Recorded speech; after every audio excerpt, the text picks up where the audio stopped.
Let's talk about the moral nature of God, because this is the second great book that has rushed onto the world in the last 4 or 5 years. It's Christopher Hitchens' God is Not Great. Because this God that Jesus speaks of, this God that Jesus claims to be, lets unspeakable horrors exist. We know about the girl recently in California for, 18 years, was kept in a shed and birthed 2 children who grew up in a shed. I can go on and on. It takes no creativity to list all the horrors that we're consistently exposed to in the media today. And God is sovereign over that? You've got to be kidding me. If that God is God, then he is my devil, as been famously said. Right. And so Hitchens is there to say not only is he immoral, he is irresponsible and asleep. Yes. I would respond to this by saying we need to draw some distinctions here concerning what philosophers have called the problem of evil or the problem of pain and suffering. I think there's a distinction, Todd, between this problem as an intellectual problem and this problem as an emotional problem. And I think emotionally, there's certainly no doubt that the evil and pain and suffering in the world occasion great doubts that God exists. But I have to say that when I consider the problem philosophically as a purely intellectual problem, I think it's extraordinarily difficult for the atheist to mount a convincing argument that the evil and suffering in the world renders God's existence either impossible or improbable. Okay. Lay that on us. There are different versions of the intellectual problem of evil. One is the logical version, and basically what it says is that God and evil are logically incompatible with each other. They're like the immovable object and the irresistible force. They can't both exist. If one exists, the other doesn't exist. It can't exist. And since evil obviously exists, it follows that God cannot exist. Now, the problem with this argument is that there's no contradiction between saying God is all-powerful and all-loving and evil exists. There's no explicit contradiction there. So if the atheist is saying these are implicitly contradictory, he must be making some hidden assumptions that would bring out this contradiction and make it explicit. So the question is, well, what are those hidden assumptions that the atheist is making?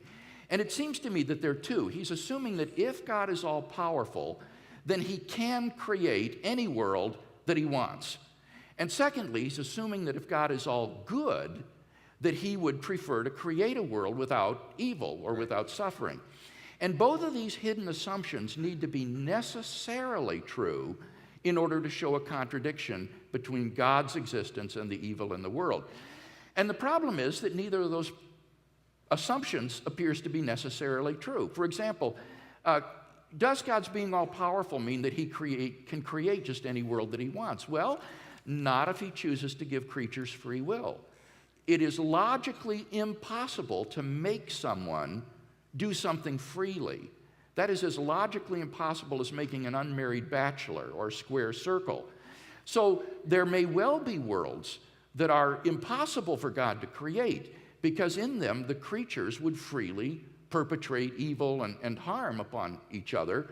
And if God wants a world to have significant moral agents in them who achieve moral goodness, he may have to put up with a good deal of moral evil as well. So that first assumption is just not necessarily true. And similarly, the second assumption, if God is... Let me interject with that. So what you're basically saying is that because God's going to create a perfect and good creation, that perfect and good creation must have in it creatures that have the ability to do things that are good, which include love. And in order to be able to love, you got to have the ability to choose to not love. That's exactly right. In order for there to be moral goodness in a world, you've got to have more than robots or puppets. You've got to have free agents. And once you do that, then things can get out of control in the sense that these agents can perpetrate evil and harm upon one another, which God could prevent only by removing their freedom of the will, in which case he removes moral goodness as well. Which makes it a moral world, which is not a perfect world. Right. It would be a world without any sort of moral goodness. So it's simply not true that God's being all-powerful means that he can just create any old world that he desires, as the atheist seems to assume. And the second assumption I don't think is necessarily true either. That is that if God is all good, then he prefers a world without evil and suffering. We all know cases in which we permit evil and suffering to occur for some greater good that can be brought about. C.S. Lewis once remarked, I think very aptly, what do people mean, I'm not afraid of God because I know that he is good? Have they never even been to the dentist? And of course, Lewis wrote that before Novocaine was used when they drilled on your teeth. We know cases where we allow pain and suffering to occur for some sort of greater good. Every parent, I think, knows that fact. So that second assumption just isn't true either. And therefore, the atheist has failed to show any sort of logical inconsistency between God and the existence of evil.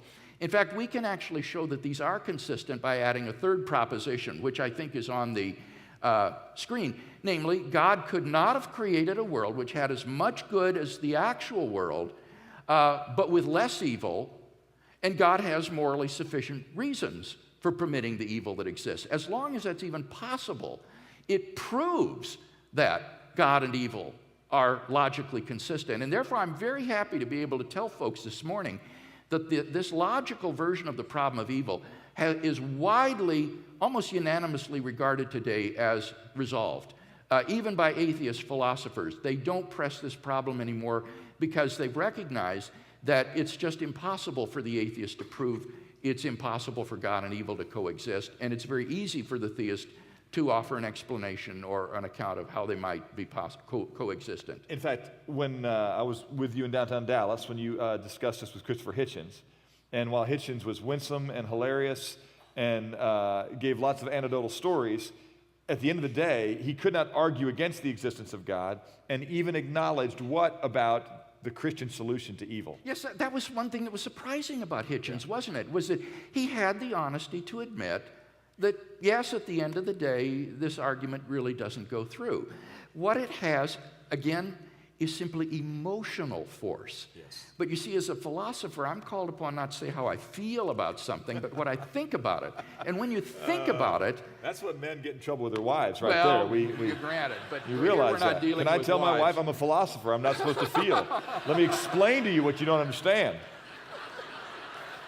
I've tried that. That doesn't work well. My wife has learned to argue logically with me.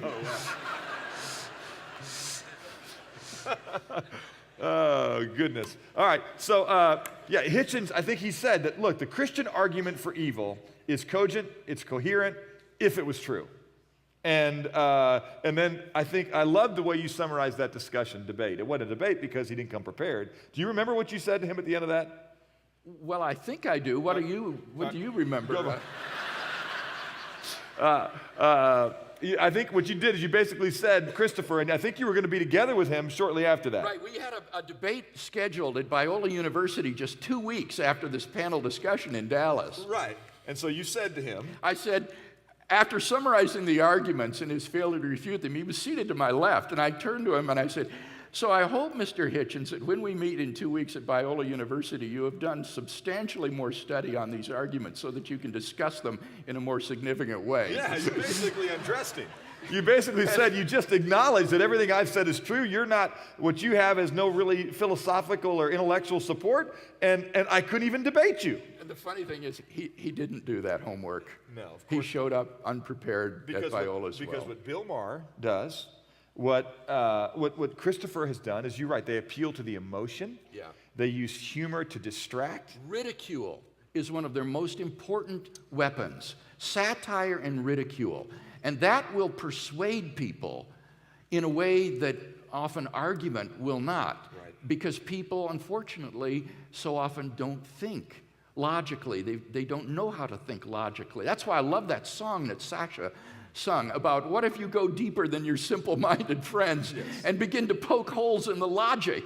Yeah. You suddenly discover that all of this atheist rhetoric is just that. It's mere rhetoric and emotional appeals. Yeah. Which, boy, it sure helps me sleep well until I'm honest. I mean, it allows me in the public square, but laying in bed at night, I think the simple-mindedness pierces our hearts, and that's God reaching out, drawing you back, saying, hey, consider me, away from the humor and away from the ridicule. Yeah. I am there. All right.